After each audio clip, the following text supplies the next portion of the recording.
All right, so we're back in Portsmouth, and today we're asking questions for Craig Hughes, the founder of Chainnet Apparel. All right, so take us back then. So, where did the idea come from? I'm a bit of a daydreamer, and I was kind of sat in my office job, and I was like wondering if there was a gap for something that could exist in basketball that would reflect on my upbringing of basketball. The Chainnet stuff was meant to be a way of offering something that can connect people with basketball and show them what's going on in Portsmouth and in the UK. And so the coaching part was like, I can speak to people and be around people more and actually help them advance in basketball as opposed to like, oh, here's a t-shirt. I thought it might be one of those throwaway ideas. I started to speak to clothing manufacturers and stuff like that. I was like, I'm gonna actually do it. And then it just kind of landed at the door, and it was like, okay, now I need to think about how I'm gonna get rid of these kind of things.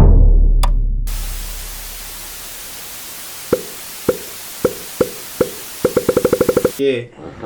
Hopefully some idea. Yeah, I know, right? All right, well, Craig, mate, we're here. Yeah. And thanks for having us, man. No, of course, yeah. Thanks for coming on. It's a pleasure. Yeah. So yeah, man. What's going on, show? We're finding out what's going on, and a little tradition we have is I'd give you a mad introduction and that. A mad introduction, okay. But I'll give it over to you. So, in a nutshell, who is Craig Hughes? Well, I don't like to just say basketball coach because like that is kind of what I do. But I suppose I'm a basketball coach. So that's it in a nutshell. But also on top of that as well, have a clothing brand that runs alongside all the basketball coaching. That's in a nutshell. Yeah. But yeah, I do have a life outside of basketball as well, just so you know. Oh, right, no. That's fair enough. So I guess, all right. So take us back then. So where did the idea come from? I'm a bit of a daydreamer, and I was kind of sat in my office job, and I was like wondering if there was a gap for something that could exist in basketball that's kind of like would reflect on my upbringing of basketball and what I like about basketball and what drew me in to start with when I was a kid. And the more I thought about it, I thought it might be one of those throwaway ideas. But then I started to Google stuff and then started to email people, and I thought, actually, this is starting to, take a little bit of shape. Usually we get an idea, it's just an idea and it just dies. I don't tell anyone about it and that's it. Yeah. But then about 2018, I got really, really unwell. Had about 2 months off work, off sick, and I just had so much time on my hands. Like I tried to get back to work, I was so unwell, they wouldn't take me back. So then I started to speak to more people like clothing manufacturers and stuff like that. I was like, I'm gonna actually do it because I got like a refund from a holiday I was meant to go back to. So I got the money back. I used that to invest in some t-shirts, sold a few things on eBay. Didn't tell anyone. I was like, I'm just gonna put a batch of t-shirts together. I pursued potentially someone doing a logo for me, but it was a bit too expensive for what I needed at the time. So I just put one together myself, and then just literally just wanted to get the t-shirts out, and then it just kind of landed at the door, and it was like, okay, now I need to think about how I'm going to get rid of these kind of thing.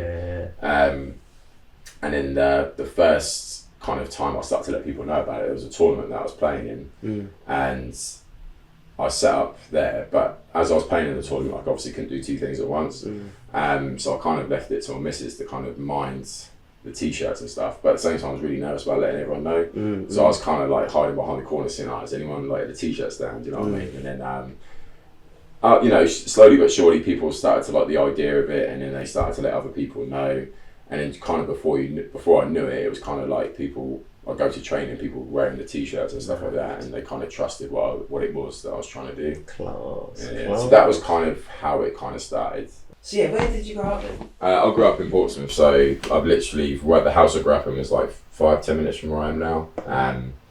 So yeah, North End Portsmouth, around the corner from there you got a Mountbatten Centre, and that's where I first started to play basketball as well. Okay. Yeah. What age did you discover basketball then? I must have been about 10 or 11. 10. And it come at a good time as well. I think there was a big, and obviously most people know as well, there's a big association between hip hop and basketball. And it was like, I kind of found like, I didn't really like the music at the time, like pop music and stuff like that. And then slowly started to find like hip hop, and then through hip hop it was like, all these guys are wearing these NBA jerseys, but then in the high street you could get pickups and like Jordan stuff, like t-shirts, and you start to see Chicago Bulls stuff, Charlotte Hornets stuff, so like NBA stuff on the high street, you could just get it off the shelf, whereas now like you've probably got no chance. But the two things just kind of like came at once kind of thing. Okay. And so it's like I've really kind of, I know it sounds a bit cliche and I don't really want to say it, but I kind of found myself, you know what I mean? Like, it was like, oh, this is for me kind of thing, you know what I mean? I'm sorted now, like everything else, you know. I couldn't play football at school, like play every single break time, couldn't play for love of the money, but because I knew I had basketball, I'd go, when school finished, I'm going to play basketball, and I was more than happy with that kind of thing. Nappy. Yeah. So how was the basketball scene in Portsmouth back then? Yeah. Oh, back then it was brilliant. Oh, like, yeah? Yeah, like you could, like I said, like you could go to the shop. I mean, if you think about like North End, you go to the shops, I could like, with my pocket money, I've got one up here, there's a basketball newspaper, that was like £1. I could go buy some cards. There was even a sports shop you could go buy, like not a lot of stuff. You could go buy some NBA stuff.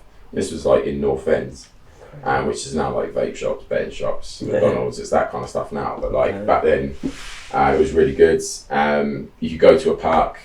You could go by yourself, and you're pretty much guaranteed to play a game. Whereas obviously, you look at parks now, most of them are pretty empty, like basketball courts and stuff. Unless there's a popular one, but all the ones that are kind of in between.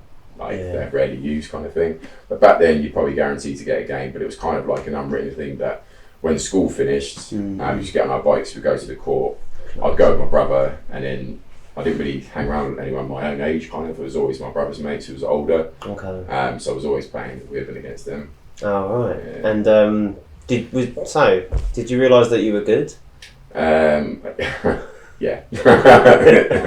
But like it was one I kind of like self-taught. It was just because like watching clips on the NBA, and I was just watch it constantly. I was like, next time I go to the park, I'll try that out. And then I finally got myself to a session, and then I absolutely loved it. And it was like every Saturday morning for, I don't know, maybe like 7-8 years or something like that. And then that was actually teaching me how to play basketball. And then from that session, it then meant getting into a team, going to camps, joining another team, and that was kind of how it started through going to that initial kind of session. Okay, who was your first team?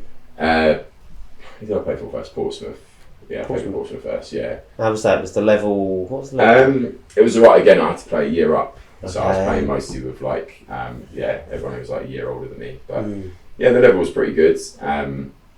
I had my brother playing on the team as well. What I kind of struggled with at first was confidence. I was kind of like, if maybe 1 or 2 baskets drop, then I'll be fine. But sometimes I'd just be like, have that like nervous feeling, stuff like that, to start off a game. But as soon as I felt comfortable, it was never an issue. Okay, so what would you say to someone who's sort of starting out? What would you say the key thing is to try out when you're starting out? But it would vary depending on sort of age, but it might not seem like it if you was at one of my sessions, but it's really important that you have fun. So everything that I was kind of doing in the training sessions is designed to be fun, so people come along to training and they think, oh, that was fun, that was the best part of my day kind of thing. And then everything else after that you can kind of worry about after. I always kind of, when I know it's someone's first game or first like tournament, mini tournament or something like that, I'm always kind of like, I really, really hope they enjoy it. So I have to try and make this as much of a fun experience, as possible. I know what it's like to have nerves, but it's just kind of depending on who it is you're talking to, trying to find what it is that kind of, what's going to make them listen to that, everything's actually going to be fine. If someone really wants to play basketball and if they're young, you just tell them that, by the time I was 18, I can't remember any of the stuff when I was 10. I can't remember any of the games when I was a kid. But you remember the ones as you start to get older, and that's when you like start to develop. So that's, that's kind of the end product kind of thing. Because a lot of people I teach, you look at basketball and most people think, I walk in, I missed a few shots, I'm bad, or I was just not going in today. But you have to spend months, years to perfect how to kind of shoot. And you can't just do that straight away, which is where it kind of loses, in my opinion, a lot of people. Really, yeah. Yeah, because it's the patience and the discipline of like sticking at it, yeah. Okay, so when you were, so from 10 to 18, so throughout that whole time you just played for Portsmouth, or was it? No, I played Portsmouth, then to Solent, then back to Portsmouth. Okay. Yeah. And what kind of level, did you want to go pro? To be honest, looking back, I didn't really think further than like the weekends, like as in, I was just like playing, and I never really thought about, I was like, oh yeah, maybe like one day I'll be professional. I didn't do anything about it. I didn't speak to anyone. I didn't change my training or anything like that. So coaches told me that I had, talent to play basketball, and I was like, oh great. But I didn't really do anything about it. but I don't look back with any regrets on it though. I just enjoyed the time that I had playing basketball. Okay, so when you reached 18 then, did you carry on basketball, and when did you I think realise? I stopped playing at about 21. Okay. Had about an 8-year gap, which I always regret, and always trying to encourage people as maybe, your life starts to change, like kids or, meeting someone or whatever it may be. And then still trying to fit in playing basketball, just even if it drops down to once a week, still just obviously try and do it still. That's one of my biggest regrets, is kind of like having a gap that long and not playing. But I probably played up to about 21. Yeah.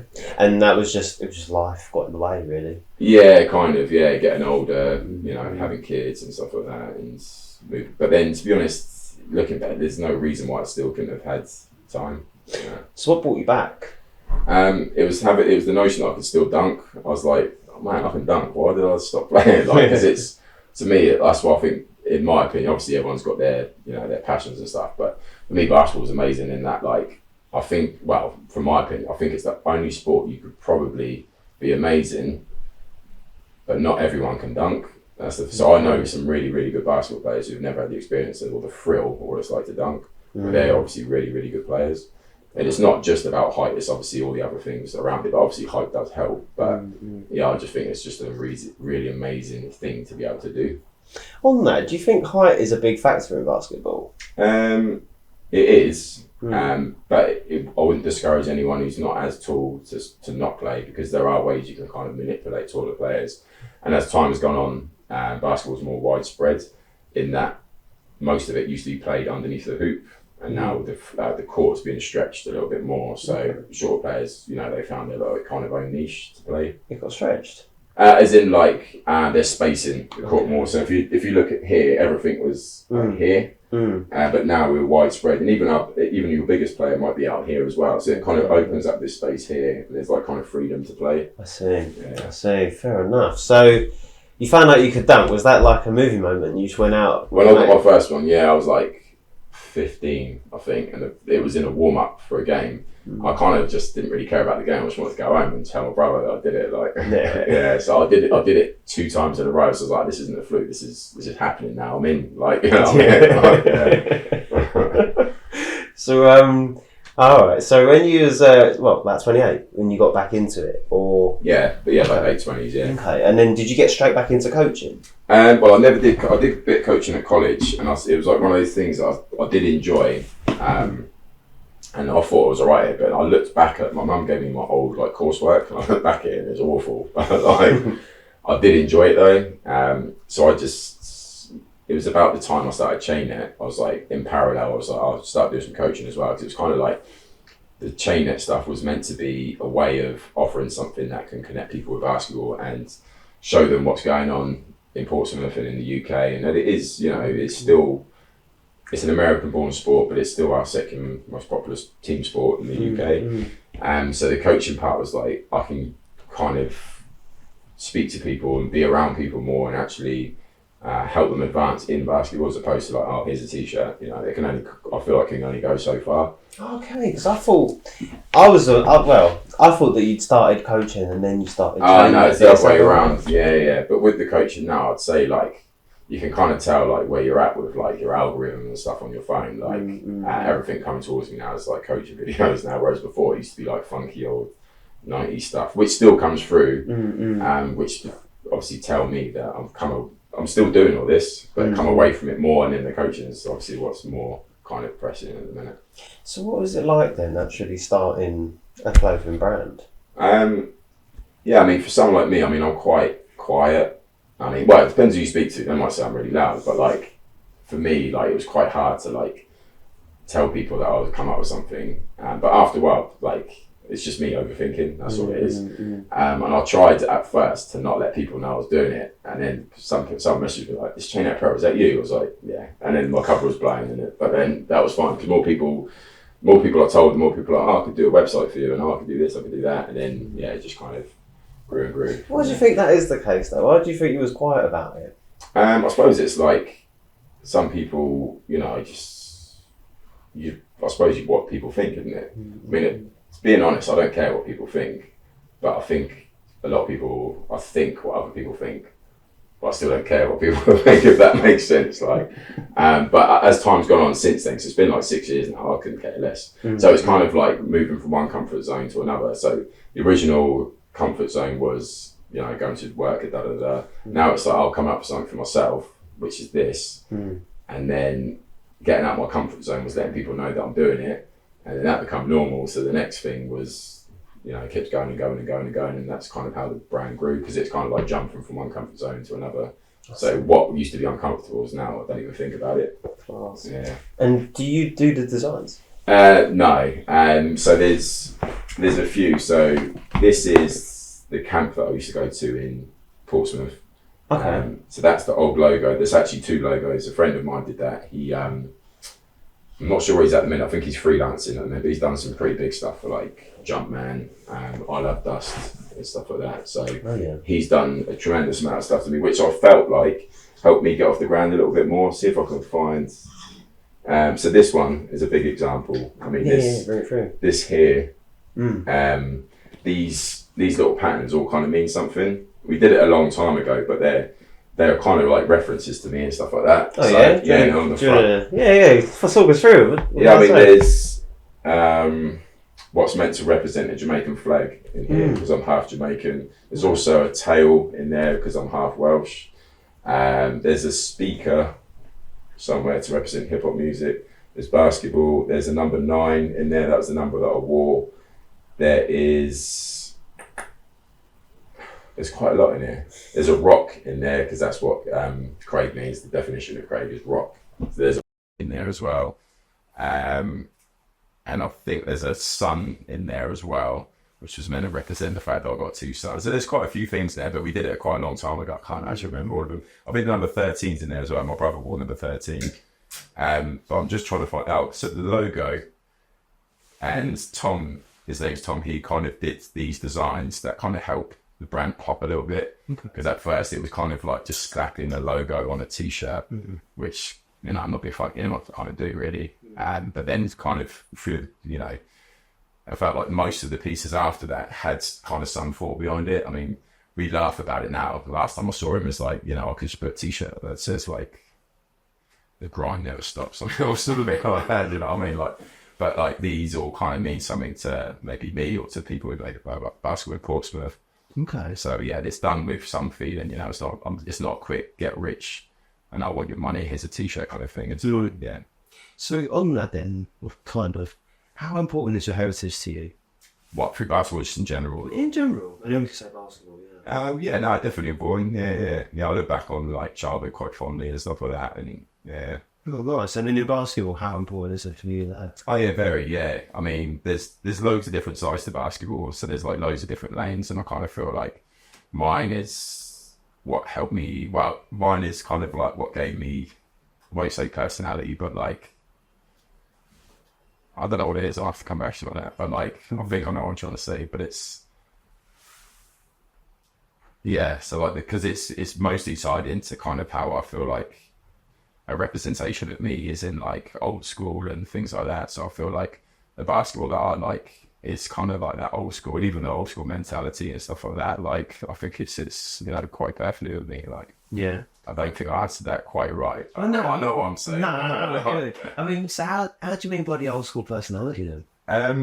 Because I mean, when it comes to like coaching, it's just changed so much, and there's this big, and I'm pretty sure it exists in all sports, and it's like old school versus new school. And to be honest, I think that new school players are probably more talented, but I feel like it's because, you know, access to information, things have to evolve, and they've got better equipment, better clothing, like, you know, trainers and things like that.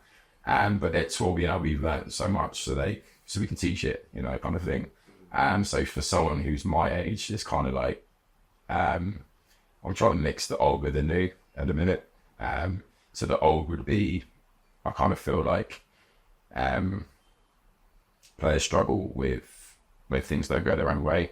But when it, you know, back in the day, not really cared. Like if something went horribly wrong for you, you get shouted at, and it's kind of, that was normal, and that's kind of how we kind of learn. So I'm not saying I'm like barking at players and stuff like that, but I am trying to get them to a point where if something goes wrong, unfortunately, me and other people don't care. You shouldn't have to try and find a way to fix it out straight away as well, because basketball is quite relentless, it's back and forth, like, Yeah, I see. Fair enough. Well, no, touche. And okay, so that's Chainnet. I heard. Well, I saw that you do basketball renovations, like renovations. Yeah. And why is that? 'Cause remember when you said you were younger, there was loads of courts, and you could go on and play. How did that change to the current day then? So there's a lot of empty like courts. There was one that I liked though, and I did a few like photo shoots down there at Orchard Parks, and that used to be just one grey. They're kind of derelict. Do you know where it is? Yeah. So Weapon Stab Road. I know what you mean. Opposite Goldsmith Avenue. Opposite station. Yeah. So like that used to be quite derelict, and it was actually during COVID. I used to go down to like Anchorage Park, which is kind of tucked away, and not many people know about it. And I was thinking about potentially doing like a court renovation, and then ended up combining with someone else who's looking to do some work in the Fratton area. So instead of going to Anchorage Park, we moved over to Fratton. Was like, let's give this court a little bit of love and stuff. So again, looking to do it again. The good thing about it is it still draws people in. So it's been there now for nearly 3 years, and it still remains busy, which is really, really good to hear. And people still tell me that it's busy. I'll coach people at a session. When the session is finished, they'll go down there and play. They'll carry on playing down at Orchard Park. So I'm really pleased about it. It's a bit of a weird one because I've got a little bit of a love-hate for like, only because like on the launch day, we ran a big event, and then we got it for free because it is still like, it's public. So I have to pay, but they're like, oh, as you've done the, help towards the renovation, you don't have to pay this time. I was like, okay, cool. And then try to run it again the next year. And I was kind of getting shaken down. Like, I'm not above paying, it's public property at the end of the day. But like, I was like, could you maybe like help me out this time around? Because obviously we would be talking about tournament if this court didn't exist, which was through what I already did. And they just went back down, and then started to come at me I did a charity, so I kind of shooting games stuff down there to raise money for the court.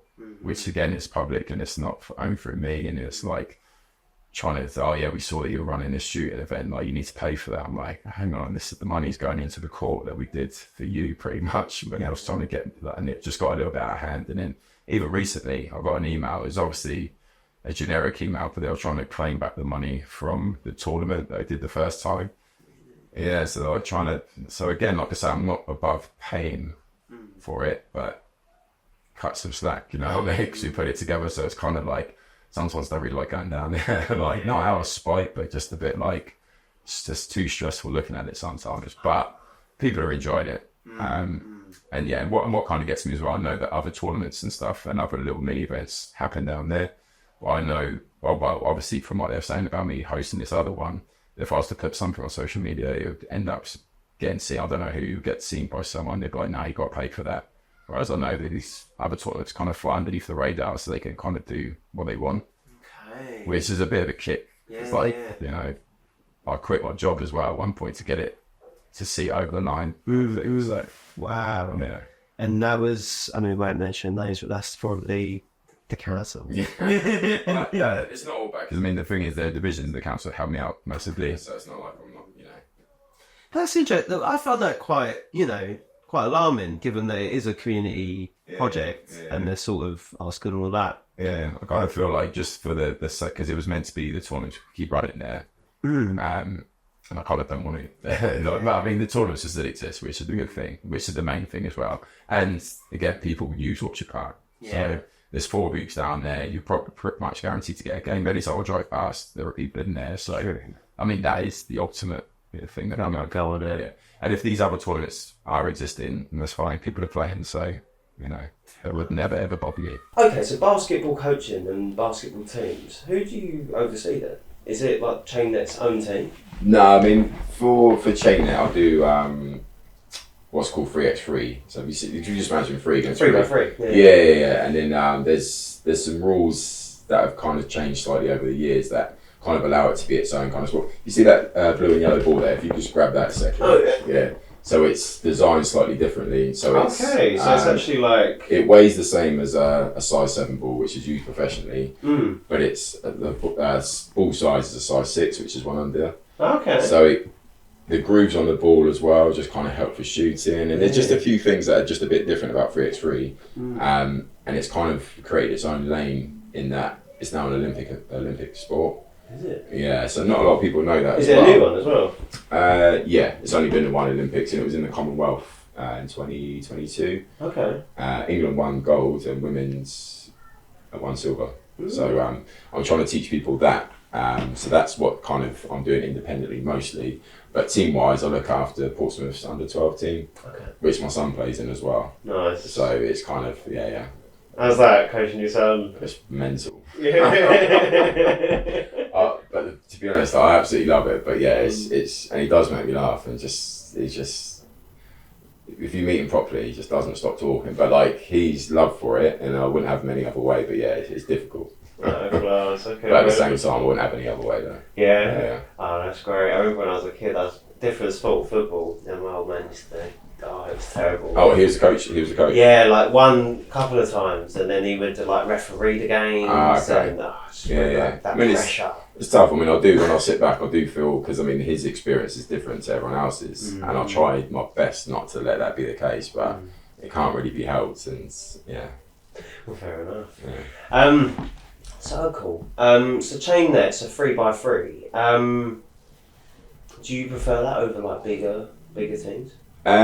What, doing the 3x3 like, coaching? Is it? So what is not like it's basketball, but how many players on the team do in basketball? It would be five versus five. Okay. Going on the full court. And then 3x3 would be like this part of the half court. But yeah, 5v5. I prefer 5v5, but where 3x3 exists, I feel like we should be able to have access to it. If you go anywhere like London, Manchester, they'll be playing it constantly, and I just want to be like, look, boys or girls, this exists here. Let's give it a try. Okay. Yeah. Is that the aim then, to start up Chainnet's own basketball team in the future? Or is It could be. I mean, I've registered as a team because I just needed to do that in order to access some funding. So I'm registered as a team. So if one day I was like, okay, let's actually make a team, then I could. But I'm not necessarily looking to do that at the minute because I'm part of also the Portsmouth Force coaches. So that's what I do for the under-12 team. Oh, cool. No, they're cool lads down at Portsmouth Force. Cool lads. Oh, okay, yeah. Oh, yeah, I saw it again, didn't I? Yeah. No, it's good times. Yeah. Okay, so with the clothing brand then, what would you say is the long-term aim, like the dream for the clothing brand? To be honest, it's been a bit stop-start since Orchard Park, because with Orchard Park, going back to that tournament I mentioned, the launch, I said to myself that I didn't want to go back to work on the Monday because I knew I'd be like buzzing about it and be like, I'll just go back to my job kind of thing. So at that point, that's when I started getting into coaching, and when I think coaching, that is pretty much, that's my like 9 to 5. So I've made some drastic changes over the last like 3 years or so. So it's kind of like time-wise, just haven't had the time to kind of get to this as such. So it's kind of like, I feel like some people, I was asking recently, do you still recognise Chainnet as a clothing brand? And most of them see it more for coaching. So I want to get back to this, but it's just kind of, I need to get to a point where I can manage time a little bit better, because at the minute, I've kind of got coaching coming out my ears a little bit. No, which is good. Yeah. But ultimately, I do miss the process of getting a new design in and getting it printed and getting it out to everyone kind of thing. I see. Yeah. That's the move. I mean, but you said, how does that make you feel though, like coaching over? To be honest, I'm really enjoying coaching, because I've changed completely, probably at the start of the year, or even towards the end of last year, just completely changed the way that I coached. And I feel like it's worked so well for the kids that I'm coaching, going back to this under-12 team, that I'm just kind of like reading on it more, studying like more and stuff like that. So I'm really enjoying what I can kind of get out of them, and I want to give them as much as possible, so when they can be independent, I've done my best, giving them absolutely everything I can kind of thing. And because I demand of them to always be looking to get better, but I obviously demand that of myself as well kind of thing. So if I'm the same coach season to season, then I'm kind of failing them as well. Fair enough. I mean, because you coach a younger team, would you ever coach adults? I have done. The oldest would be kind of university level, so like we're talking like young 20s. I wouldn't mind doing that again. Yeah. But I mean, at the minute, I mean, in a perfect world, I mean, I don't know what's around the corner, but if I could take these young lads who have maybe some of them have been with since 9, 10 years old, up until, you know, their late teens, you know, I would love to do that. But, you know, I'm not entirely sure what would happen, but that is the plan at the minute. Okay, fair enough. And yeah, with Chainnet, with the actual clothing brand, would you have it as its own independent brand, or would you like it to be sold in big shops? Like, if that makes sense. Oh yeah, I know what you're saying. Yeah, I mean, I haven't really given it a lot of thought. When I first started out, and I wasn't coaching as much, and this was almost the priority. Yeah, I did think that, but then only if it made sense. You know what I mean? Like, I wouldn't just do it because, you know, I should do it or anything like that. I'd only do it if it made sense. Like, okay. Yeah, because I know some people would be like, "Nah, it's all the money." But I remember you said earlier, it's not about that. It's about the. Yeah, exactly. Yeah, I mean, like I said, I mean, even though, you know, things have slowed down, I could, if I wanted to, just put out another batch of t-shirts just for the logo on. But you know, people might want that. I mean, maybe I should go and find out, do a little bit of market research. But you know, I want to do something that's kind of like meaningful. But again, it's just sitting time and kind of putting it all together. Yeah, because I mean, over the years, I mean, I've had like, well, there were kids' t-shirts, but it had like this, for example, with all the definitions of what areas of the court are which. So they can kind of look at their t-shirt and go like, oh, actually, this is where I need to be. So it was like a guide almost. And ones that just have, you know, kind of some meaning. So this one was the camp. Let's see if I've got it here. Now, I did one recently that had, I put a message on the back. And if you read it from the top to the bottom, it's quite a negative message. But then if you read it from the bottom to the top, same words, then it's a positive message. Okay. Do you remember what the words are? Or? Not off the top of my head. But I did come up with it by myself. Like, I didn't like copy and paste it from anywhere. So, yeah, it exists. I can find out and I can let you know though. No, that'd be cool. Yeah. That'd be cool. And I remember you saying earlier about the design and the rock. What is that? You said that you resemble a rock. Oh no, you know, like the meaning of your name kind of thing. Okay. Yeah. So like I said, there were just loads of little things that make, because I like the old kind of funky patterns and stuff, but we then took it one further and thought, well, let's just, you know, rather than just chucking some random patterns together, like each thing means something. So even that's the crest for Portsmouth there. Okay. So it, you know, each thing has got like a meaning rather than just a random kind of pattern. Yeah. I get that. Yeah. Alright, so I guess what's the next step for Chainnet Apparel then?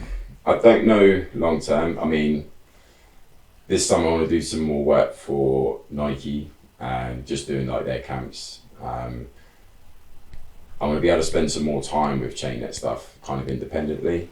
So I'd like to put together more camps for all holidays. And just really, at the minute, I'm quite content where I'm at. But I think the biggest thing would be relaunching kind of what's going on with the clothing. Okay. Yeah. Alright. But I mean, something that I'm working towards, you know, bigger, which I haven't had the chance to yet, is kind of having my own indoor space. Because like I say, with Orchard Park, you know, it's like, again, it's public, this is fine. I don't ever claim it to be mine or anything like that. But it'd be nice to have somewhere where I can just get in and it's home kind of thing, because it's such a struggle to get a venue anywhere. You're competing with other indoor sports, volleyball, badminton, whatever else. So whatever slots are available in Portsmouth, they don't really change that often. People have their like block bookings, so it's just hard to just play basketball anywhere. So ideally, what I'd like to do is, like, let's say for example, I'm doing a small group session, 1-to-1, you know, or you know, a group of 2 or 3. Don't necessarily need a big indoor sports hall. As long as you've got enough space and a high ceiling, we can put some hoops in there. We can find a way to train, kind of thing. So just something that is like the long term goal. I'm getting a lot of kickbacks on that at the minute, which I don't mind, but I'll keep looking to see what potentially you can do there. Fair enough. Yeah. And that element of community, what I guess that's the question. What does community mean to you? No, I mean, I'll try and create a culture in regards to the people I coach. Then I suppose when they go out into the community, they can be, you know, who they want to be. And I mean, I have certain values that I try to introduce at coaching. So like last season, for example, I felt like I did it somewhat, but I didn't let the kids know that I was doing it. So I'm going to try and use this year to let them know what my values are, I mean, if they want to take them as well, that's great. But if they might start thinking about what their ones are as well. That kind of makes sense. Mm-hmm. Yeah. Well, no, fair enough, man. And so where can we find you then? Where can you go? Oh, anywhere. So do you mean online or just at a session? Anywhere, yeah. Where can we find you? So probably the biggest one, I mean, depending on how old you are, the Saturday morning, we train every Saturday morning, like really nice and early. So it's there 7 o'clock this morning at Ravelin. So that's adult beginners, or you used to play a long time ago, you just want to come and play. Literally varied abilities. It might be someone who's 40 plus who's never played before who'd be there, or it might be someone who used to play like me, took a gap and then start playing again. They just want to do it for a social or just for a bit of fitness. So that's every Saturday morning. Obviously online, we've got Instagram, Facebook, LinkedIn, Chainnet Apparel. Do have some other accounts, but be honest, I don't really look after them too well. But they're the main ones: Facebook, Instagram, and LinkedIn. Chainnet Apparel. Yeah, and online as well. I've got a website, obviously, with all the bits on. I try and keep it up to date, but yeah, they're the main places really. Right. Yeah, and through Portsmouth Force, you'll bump into me at some point. Yeah. Well, happy days. Yeah. Well, yeah, man, it's been good. Yeah, it's been likewise. good. Yeah, appreciate And it. yeah, man, I appreciate it. Thank Yeah, you. that's right, man. Yeah. All You got everything you need. Like, yeah. Nice one. Now on to part 2. Part 2. We went out into we went out to the public and we got a video, and we got we asked them some questions, and we got their responses. Okay. And we'll hear what you've got to say about it.